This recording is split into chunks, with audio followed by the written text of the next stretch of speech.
Votre attention s'il vous plaît. Cet élément est en lingala et en français. Contactez-nous pour savoir s'il est aussi disponible en la langue de votre préférence. S'il t'arrive, lorsque tu lis la Bible, tu es troublé par des questions du genre qui, quoi, quand, comment, où et pourquoi, alors tes réponses sont ici. Rends-toi immédiatement sur christequality.com ou sur évangile-éternel.com, le lieu de rendez-vous fixé avec la précision biblique. Évangile éternel, le pourquoi de chaque chose.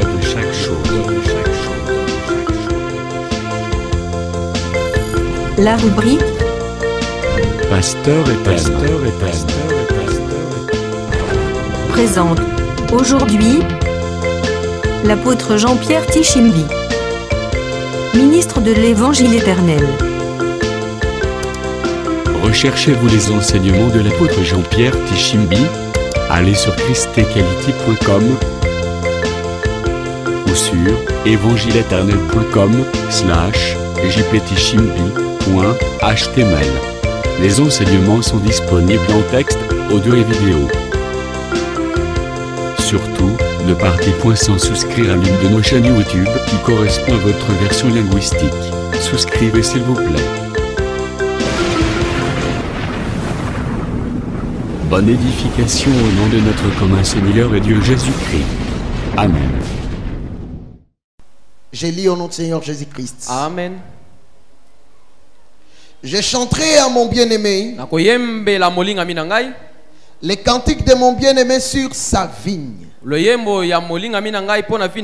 Mon bien-aimé avait une vigne sur un coteau fertile. Il a remis à le sol, ôta les pierres et il mit un plan délicieux et bâtit une tour au milieu d'elle. Et il y creusa aussi une cuve. Puis il espéra qu'elle produirait de bons raisins, mais elle en a produit de mauvais. Maintenant donc, habitants de Jérusalem et hommes de Juda, soyez juges entre moi et ma vigne. Qui avait, où il y avait, qui avait-il encore à faire à ma vigne que je n'ai pas fait pour elle? Pourquoi quand j'ai espéré d'elle qu'elle produirait de bons raisins, n'en a-t-elle produit de mauvais? Je vous dirai maintenant ce que je vais faire à ma vigne. J'en arracherai la haie pour qu'elle soit broutée. J'en abattrai la clôture, pour qu'elle soit foulée au pied. Parole du Seigneur. Amen. Est-ce qu'on peut acclamer pour la gloire de Dieu?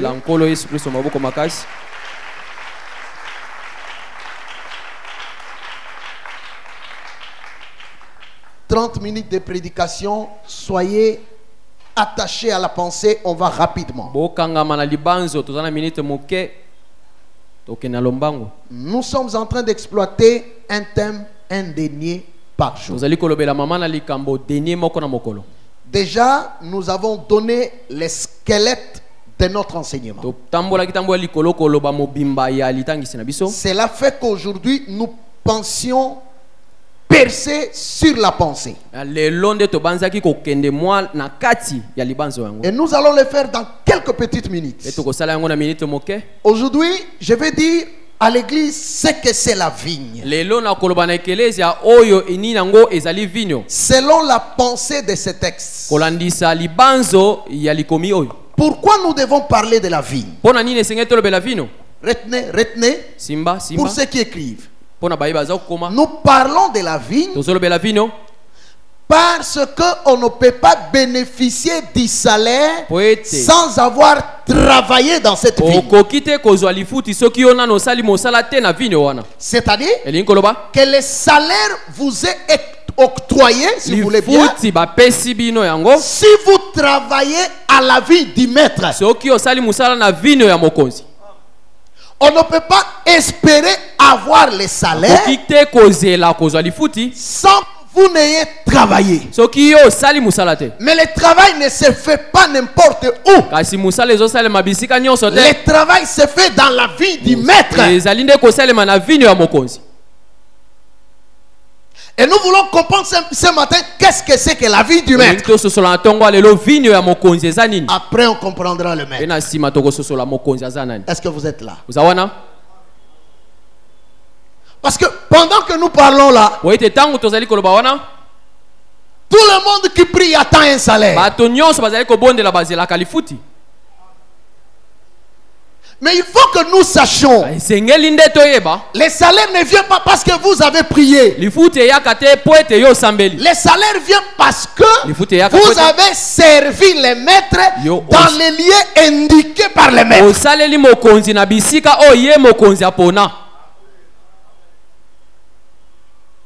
Qu'est-ce que c'est que la vigne? Rapidement. Selon Matthieu chapitre 21, nous allons comparer Matthieu 21 et Ésaïe chapitre 5. On fait la comparaison de ces textes rapidement. Jésus donne une parabole. Vous savez, dans les habitudes du Seigneur, il a beaucoup parlé par des paraboles. Pourquoi? Parce que l'écriture dit que c'était que ceux qui entendaient ne puissent plus entendre. Ceux qui prétendaient avoir les oreilles, qu'ils n'entendent pas. Mais à chaque fois que Jésus prononçait les paraboles, ici je suis dans Matthieu 13, il allait de côté. Ses disciples venaient à ses côtés. Il leur disait, vous donc écoutez ce que signifie cette parabole. C'est-à-dire que dans la parabole sont cachées les pensées de l'éternité. Ce n'est pas tout le monde qui les comprendra, mais celui qui comprendra les pensées de l'éternité, c'est seulement les disciples de Jésus. Est-ce que vous êtes là? N'allez pas créer des paraboles aujourd'hui. Non, parce qu'aujourd'hui les gens pensent que les paraboles continuent. Non. Les derniers prophètes qui devaient utiliser le langage devait dire codifié de Dieu, c'était Jésus. Et quand le Saint-Esprit vient, tous les langages codifiés de l'ancienne alliance sont expliqués.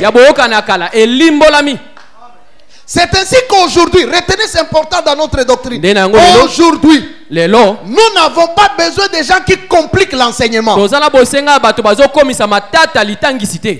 Dis-moi, si prophète, on ne comprend pas mon langage. Non. Prophète, apôtre, docteur, évangéliste, pasteur, il faut que nous te comprenions. Vous êtes là?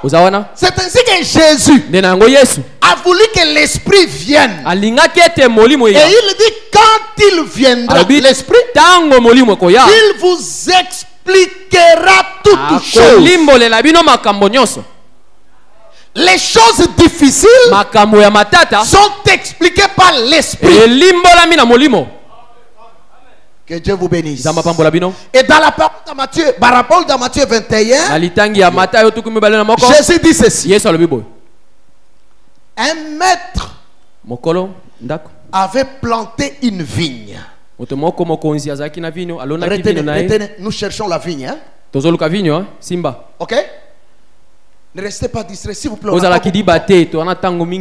Il dit que quelqu'un avait planté une vigne. C'est un maître. Qu'est-ce qu'il fait?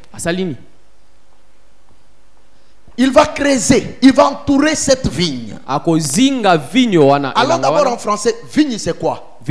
En français, c'est un arbre qui produit les raisins. Je dis en français, hein? Parce que nous, dans l'évangile, on ne reste pas seulement en français, mais on explique qu'est-ce que c'est. En français, la vigne. Ça, si vous demandez à quelqu'un qui a fait la botanique, il va bien parler. La botanique. Il dit que ça produit les raisins. Les raisins vous font les vins. Ok? Oh là là. C'est simple, non? Ça produit les raisins. Les raisins, ce sont les fruits. Et quand on va presser les raisins, ça vous produit les vins. Ça, c'est en botanique. La vigne aussi, en botanique toujours, je ne sais pas botanique ou zoologie ou quoi. En agronomie, la vigne aussi, c'est un champ composé de vignes. Ok? La vigne, c'est un arbre. Comme manguier, avocatier, vigne. Ça s'appelle vigne. Mais il existe aussi une autre expression, vigne, qui veut dire un champ composé ou dans lequel on a planté les vignes. Ça s'appelle aussi vigne. Exemple. Jean chapitre 15. Jésus dit, je suis le précepte, le précepte, mon père et les vignerons. Donc Jésus veut dire qu'il est un arbre. Quel type d'arbre? Vigne. Et son père est le vigneron. Ok? Mais un deuxième exemple, Naboth avait une vigne à côté de la maison d'Akab. 1 Roi chapitre 21. Naboth avait une vigne à côté de la maison d'Akab le roi. Écoutez ce qu'Akab dit. Je te fais une proposition, Naboth. Tu me donnes ta vigne. Je te donne en revanche de l'argent. Ou je te donne encore un autre champ meilleur que le tien. Vous comprenez? Quel était l'objectif de Naboth? Il voulait faire de la vigne. Quel était l'objectif d'Akab? Faire de la vigne de Naboth un champ de potager. Je ne sais pas si nous sommes ensemble. Je répète. Jésus dit, je suis le vrai sceptre, mon père et les vignerons. Jésus, une seule personne. C'est-à-dire combien d'arbres? Un seul. C'est-à-dire un arbre peut être aussi appelé seul comme ça vigne. Vous avez retenu? Toujours en botanique, hein? Toujours en botanique encore. Naboth avait une vigne à côté du palais du roi Akab. Écoutez ce qu'Akab dit. Tu me donnes ta vigne, je fais de ça un jardin de potager. Dans ce cas-là, la vie de Naboth, ce n'est pas un arbre seulement. Mais c'est quoi par conséquent? C'est quoi? C'est un champ. Allez, vous avez retenu en français que la vigne c'est un arbre. La vigne c'est aussi un champ.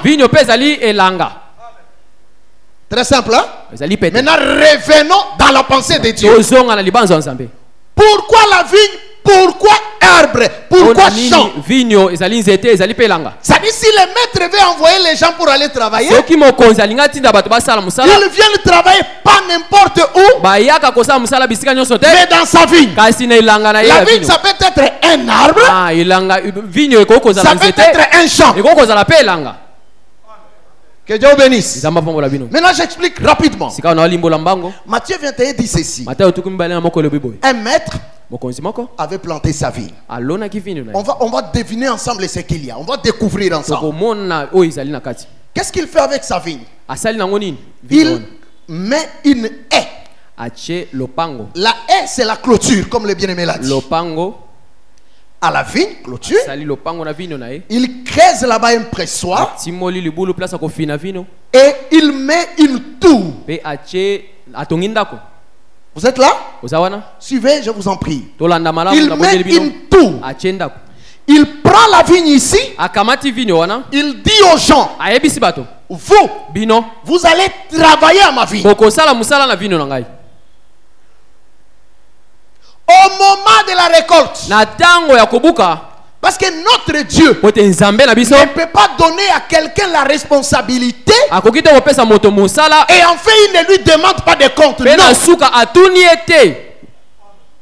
Dieu demande toujours des comptes à celui à qui il confie une responsabilité.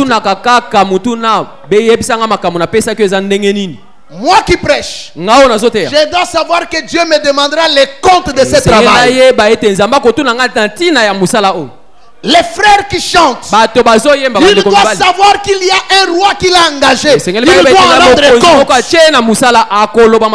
La maman qui balaye, les frères qui essuient les chaises, ils doivent savoir qu'il y a un quelqu'un qui les a engagés et il demandera compte de ça. Pourquoi il demande compte? Parce qu'il a un salaire à donner. C'est ainsi que moi j'aime. Pas moi seulement. Selon la pensée de Dieu. Dieu aime que quand quelqu'un le sert, il le sert avec crainte et tremblement. Parce que quand on ne sert pas bien Dieu, on s'attire la malédiction.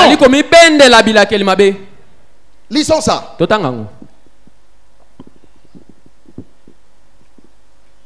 C'est le frère Jérémie qui en parle.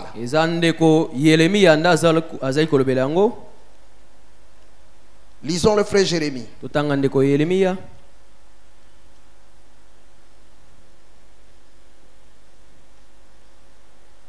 Qu'est-ce qu'il dit? C'est important.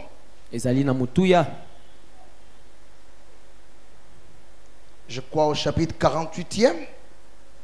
Oui, chapitre 48, verset 10. Est-ce qu'un homme de Dieu peut lire ou si vous êtes prêts?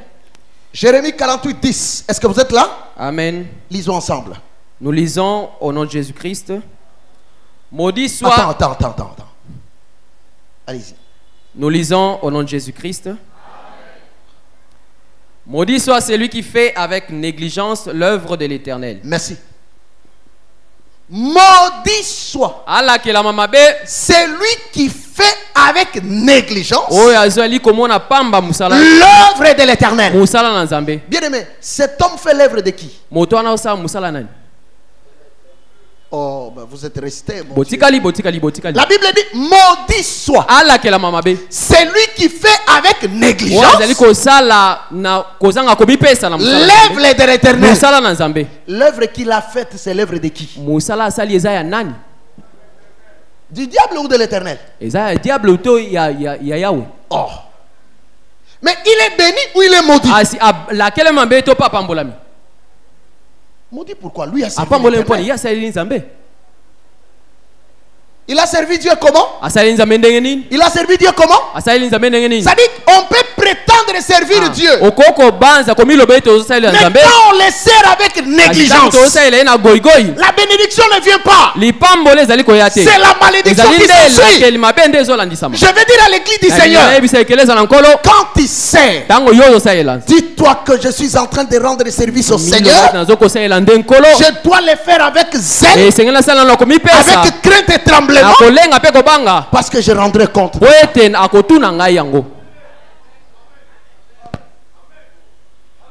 De quitter votre maison, venir ici, vous n'êtes pas en train de servir un homme, vous servez Dieu, mais ne le faites pas avec négligence. Maintenant l'écriture dit, Matthieu 21, il dit qu'il prend la vigne, il donne la culture de la vigne aux vignerons.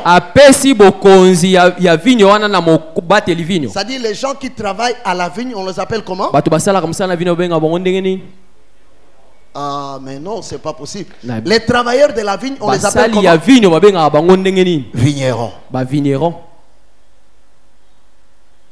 Quand les maîtres donnent la vigne, c'est pas pour vous, c'est pour lui. Il veut voir les fruits du travail. Il envoie maintenant les serviteurs. Allez pour savoir ce qui s'est fait là-bas. Je vous en prie, suivez. Il trouve enfin, je sorte tous les versets qu'on n'a pas lu avec vous. À la fin des comptes, les gens qui devaient travailler à la vigne et en donner des fruits n'ont pas produit des fruits. Ah, mais Jésus, tu veux que le fruit de l'arbre se manifeste chez les vignerons? Qui se manifeste chez les vignerons? On devait demander à l'arbre, non? Comment on vient demander chez les travailleurs? C'est-à-dire, les travailleurs, quand ils travaillent à la vigne, ils doivent devenir une même plante avec la vigne pour produire les fruits de la vigne. Là, j'exhorte. J'ai pris dans cette assemblée. Mon pasteur, c'est le pasteur Roger. Je ne produirai pas. Non, avant que je ne dise ça, il faut que je sache qu'à chaque assemblée locale, Dieu a attaché des bénédictions. Dans chaque assemblée locale. C'est ainsi que Israël, il est 12. Mais chaque tribu a son nom. Juda n'est pas Issachar. Dan n'est pas Ruben. Chaque tribu a sa bénédiction. Chaque assemblée des saints a des promesses qui lui sont propres. Est-ce que vous comprenez ça? Alors, quand moi je fréquente l'assemblée des saints de Bypass, ma bénédiction est conditionnée par la manière dont je sers Dieu dans cette assemblée.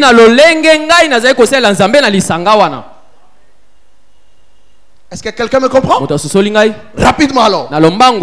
Quand le maître a vu que les vignerons n'ont pas produit les fruits escomptés, Jésus dit dans la parabole qu'il va envoyer les gens qui vont détruire ces vignerons. Il prendra la vigne. Vous êtes là? Il prendra la vigne. Il la donne à d'autres personnes qui en produiront les fruits. Jésus explique maintenant. Il dit, est-ce que vous n'avez pas lu l'écriture qui dit, la pierre quand on rejetait les bâtisseurs est devenue la principale des langues. Frère, est-ce que dans la conversation Jésus avait commencé par parler de pierre? D'où vient-il annexe ici Pierre? Il veut dire aux gens que l'arbre de la vigne ici, c'est tout un royaume. Que vous avez été à côté, mais vous n'avez pas produit les fruits de ce royaume. Oh, est-ce que vous êtes là? Il dit, la pierre qu'on rejetait les bâtisseurs est devenue la principale des langues. Jésus explique, lisez le verset 43 rapidement. Verset 43 rapidement. Qu'est-ce qu'il dit? Verset 43. Ah, Bible électronique, toujours comme ça. Matthieu 21, 43. C'est pour... Nous lisons au nom de Jésus-Christ. Attends. Allez-y. Nous lisons au nom de Jésus-Christ. C'est pourquoi, je vous le dis, le royaume des cieux, le royaume de Dieu vous sera enlevé. Ah non. Et quoi? Attendez. Le royaume de Dieu vous sera enlevé. Le royaume de Dieu vous sera enlevé. Et sera donné à une nation qui en rendra les fruits. C'est-à-dire que la vie dont parlait Jésus, en réalité, il ne parle pas d'un arbre physique. En réalité, Jésus n'est pas dans la botanique. Mais Jésus parle des choses célestes. C'est-à-dire que les royaumes des cieux, c'est ça la vigne. On prendra ça à un peuple. Ce peuple avait le royaume, mais il n'a pas produit les fruits du royaume. On va ravir ça. On va donner ça à un autre peuple. Oh, quand je demande dans la Bible, le royaume qu'on tire à un peuple, c'est quoi? Mais c'est ça l'évangile. Il y a un peuple qui avait écouté l'évangile, mais la foi n'avait pas été trouvée en eux. Vous êtes là? On prend cet évangile, on le donne à un autre peuple. Vous savez l'obligation que nous avons? C'est de travailler dans cet évangile. On ne t'a pas donné l'évangile pour les garder. On ne t'a pas donné l'évangile pour l'observer. Mais parce que les autres n'ont pas travaillé, ils n'ont pas produit les fruits dignes. Toi, quand tu reçois l'évangile, travaille. Est-ce que quelqu'un me comprend? Il y a quelqu'un qui me demande, mais pourquoi seulement l'arbre appelé vigne? Parce que nous croyons que dans la vigne il y a la vie. Les vins là, c'est la vie. Vous êtes d'accord? Oui, mais oui. Jésus se met à la table avec ses disciples. Il prend le pain. Il rompt. Il présente aux disciples. Il dit c'est quoi? Le pain, c'est mon corps. Ça c'est Jésus. Il prend une coupe. Dans la coupe, qu'est-ce qu'il y avait? Les vins. Il dit que c'est vin ici, c'est le sang de la nouvelle alliance. Si Dieu prend la vigne pour nous parler des choses célestes, il veut nous dire que dans la vigne il y a la vie. Et quand Jésus marchait, c'était le royaume de Dieu qui marchait sur la terre. Amen. Vous êtes là? Quand je refusais Jésus, je refusais le royaume de Dieu. Mais aujourd'hui encore, toi tu refuses Jésus. Toi tu refuses Jésus. Tu parles de Jésus dans la bouche, mais tu refuses Jésus dans tes pratiques.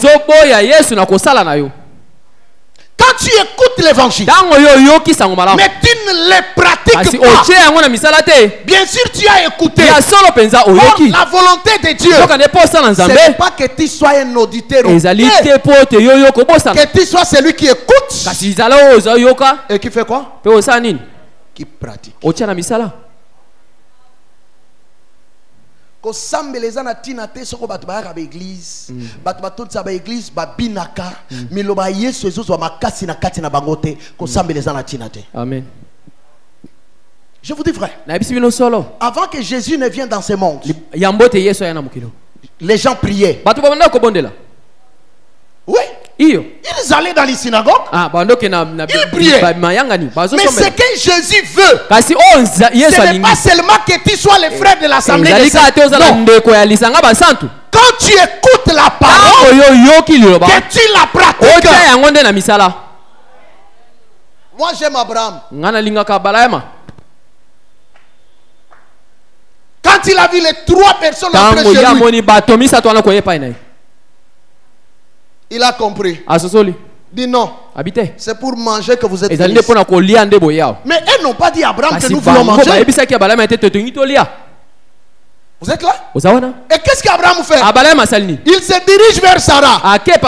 Il dit vite à la cuisine. Nous avons toujours dit qu'Abraham n'était pas mungala. Pour être rigoureux envers sa femme. Il n'était pas moulouba. Pour être rigoureux envers sa femme. C'était un saint. Et nous de l'Assemblée des Saints, nous devons avoir des rigueurs envers la femme.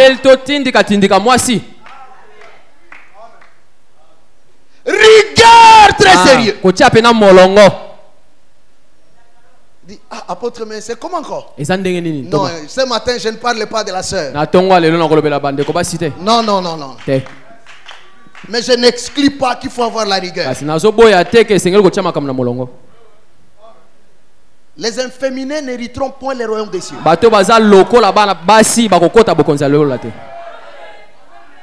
Il est frère, mais sa femme les ment matin, midi, soir. On les manipule. Inféminin.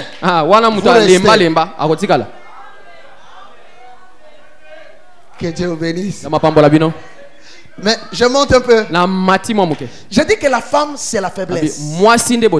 La femme c'est la chair. Vous êtes là? Si Abraham accueillit Dieu, c'est-à-dire l'homme intérieur reçoit l'évangile, il va obliger la chair rapidement. Il ne va pas donner le temps à la chair. Dès que l'homme intérieur reçoit la parole, il dit rapidement. Je n'ai pas le temps de dire, Seigneur, bon, je vais laisser l'impudicité quand je ferai 30 ans. Abraham, si tu écoutes la parole, sors. Que Dieu vous bénisse. Revenons dans l'enseignement. Nous disons que le peuple d'Israël, c'est le peuple qui avait le royaume. Mais ils n'ont pas produit les fruits du royaume. Qu'est-ce que Jésus fera? Il prend l'évangile. Lisons Hébreu.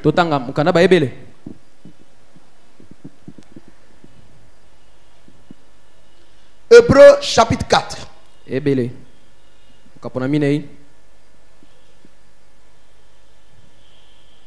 Hébreu chapitre 4.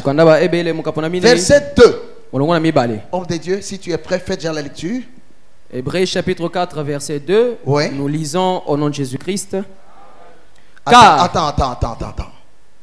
Reprenez. Nous lisons au nom de Jésus-Christ. Car cette bonne nouvelle nous a été annoncée aussi bien qu'à eux. Oh! La bonne nouvelle nous est annoncée, nous les nations. Aussi bien qu'à eux. Le eux là c'est qui? Israël. C'est la bonne nouvelle qui est appelée le royaume de Dieu. Vous savez ce que Dieu veut faire? Il veut que nous ne nous disons pas, voilà j'ai reçu la parole, voilà. Mais que nous regardons la conséquence que court quelqu'un qui a reçu la parole mais n'en pratique pas.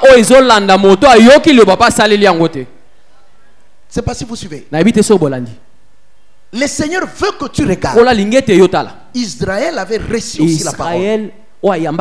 Mais comme ils n'en ont pas pratiqué, quelle est la conséquence? Dieu les a éloignés des promesses. Toi tu es entré. Et le frère Paul dit, ne nous enorgueillissons pas. Vous savez s'enorgueillir c'est quoi? C'est penser que c'est par mes efforts que je connais Dieu. Mais changeons, s'enorgueillir c'est quoi? C'est écouter la parole mais vivre en dehors de la parole. Que Dieu vous bénisse. Ésaïe 5, on fait la comparaison directement. Ésaïe dit que j'avais ma vigne. Je vais dans la pensée. Si peut-être je n'ai pas répété mot à mot comme il se doit, mais je vais dans la pensée. Ésaïe dit que j'avais une vigne. Bien sûr, Ésaïe c'est un prophète, il répète les paroles de Dieu. Ça dit que la vigne là appartient à l'Éternel. Il dit qu'il l'avait entouré aussi d'une haie. Elle avait aussi une tour. Mais après un moment, elle n'a pas produit ce qu'il fallait. Est-ce Est-ce que vous suivez la différence? La différence c'est quoi? Dans Matthieu, on vient travailler à la vigne. Mais dans Esaïe, c'est la vigne qui doit produire le fruit. Vous comprenez la différence? C'est ainsi que nous disons, c'est pas quand tu lis dans la Bible vigne, que toutes les vignes sont identiques. Non. Dieu dit, j'avais tout fait pour que cette vigne produise. Maintenant qu'elle n'a pas produit, qu'est-ce que je ferai? J'enlèverai la clôture.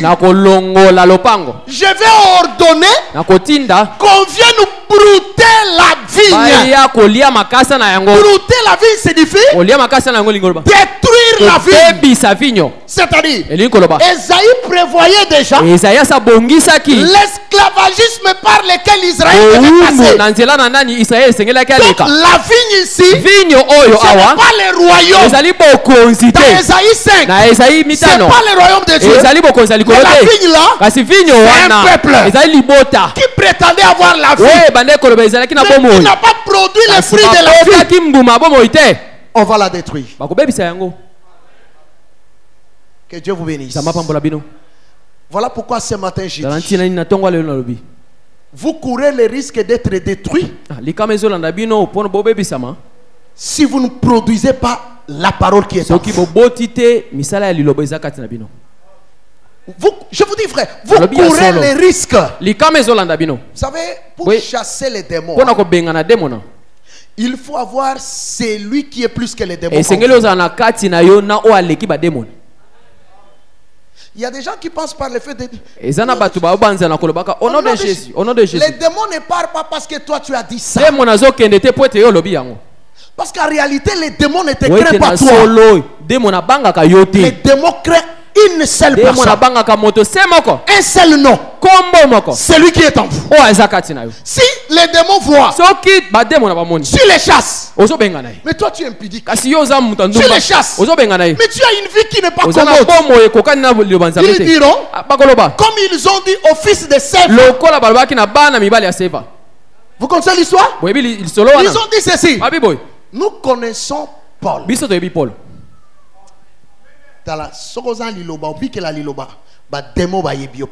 Amen.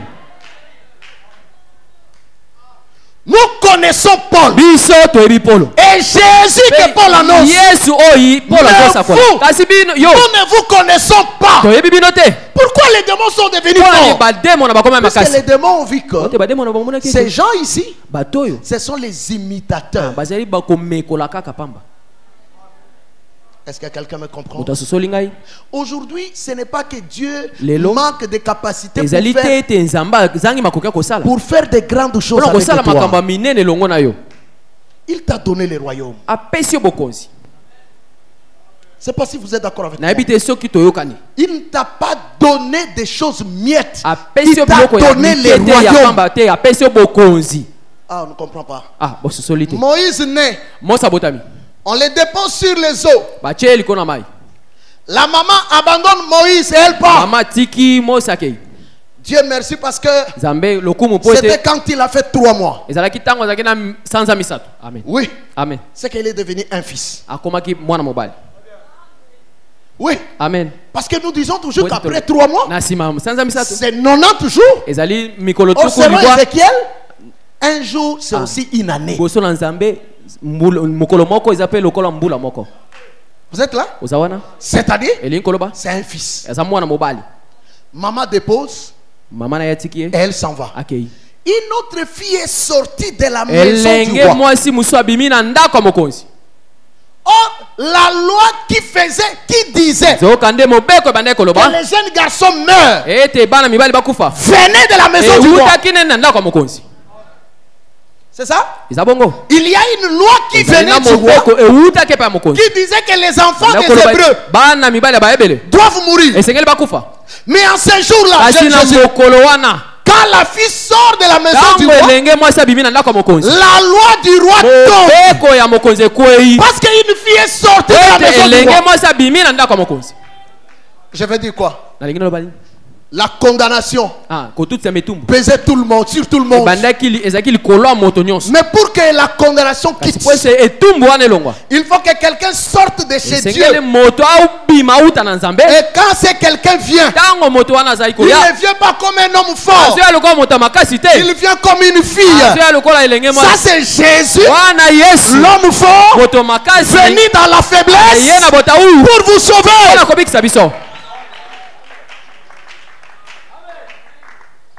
Que Dieu vous bénisse. Est-ce que vous avez compris ce que c'est la vigne? Je termine. La vigne, c'est le royaume de Dieu. Mais quelqu'un me demande, le royaume de Dieu, il est où? Non, le royaume de Dieu aujourd'hui. D'abord, vous comprenez que le royaume de Dieu, c'est Jésus. N'est-ce pas? Et Jésus aujourd'hui, c'est pas une statue. Jésus aujourd'hui, ce n'est pas celui qu'on a célébré il y a une semaine passée, la Pâque. Ça c'est pas la Pâque de Jésus. Ah oui? Jésus, ce n'est pas celui qu'on va célébrer le 25 décembre. Vous êtes d'accord avec moi? Parce qu'il y a des gens qui attendent un Jésus qui va mettre. Jésus aujourd'hui, c'est plus la chair. Jésus aujourd'hui, c'est l'esprit, l'évangile. Quand nous avons l'évangile, nous avons le royaume. Là, quand nous avons l'évangile, nous avons le royaume. Et toi, tu es un prince du royaume. Oh là, on ne croit pas. Toi, tu es un prince du royaume. Les frères de Joseph ne pouvaient pas avoir de la supériorité en Égypte s'ils étaient venus quand Joseph était en prison. Vous êtes là? C'est quand Joseph est sorti qu'il a régné, que ses frères sont venus. C'est-à-dire, s'ils peuvent bénéficier quelque chose, ce n'est pas grâce à eux, c'est grâce à leurs frères qui règnent. Oh là là, on ne comprend pas. Les frères de Joseph ont reçu une portion de terre grâce à leurs frères. Notre frère Jésus. Vous croyez comme ça? Il nous fait introduire dans les royaumes. Nous avons aussi une portion d'autorité.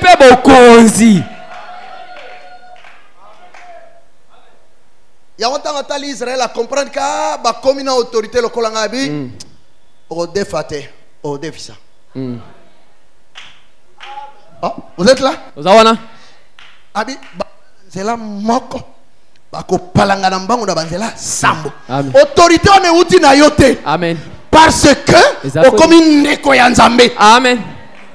Tu es fils du royaume. Je crois que si tu ordonnes à certaines difficultés qui s'opposent à ta vie de quitter, ils vont quitter parce que tu es du royaume. Ceci dit, je vous donne l'autorité de marcher sur le scorpion, le pouvoir.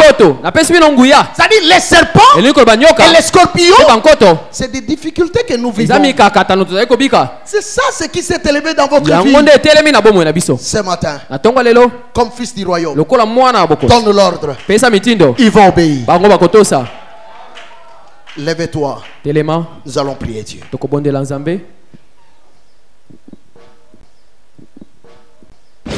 Merci d'avoir suivi ce message et que Jésus-Christ vous bénisse. Si vous avez une question à l'intention de l'homme de Dieu, si vous voulez que l'homme de Dieu prie pour vous, si vous voulez vous confier à l'homme de Dieu, ou si vous voulez tout simplement bénir l'homme de Dieu, contactez-le directement si ses coordonnées sont disponibles depuis sa page. Sinon, contactez-nous et nous lui transmettrons vos préoccupations. N'oubliez pas de faire un tour à notre page évangélisation pour voir en quoi vous pouvez vous rendre utile à Christ par cette œuvre. Que Dieu vous bénisse tous. Amen. ChristKelity.com. Les cieux en un clic de la souris. évangile-éternel.com, le site de l'évangile éternel. Christ Equality Fondation, équilibrer la manne ramassée dans le désert de sorte que chacun ait un eumère.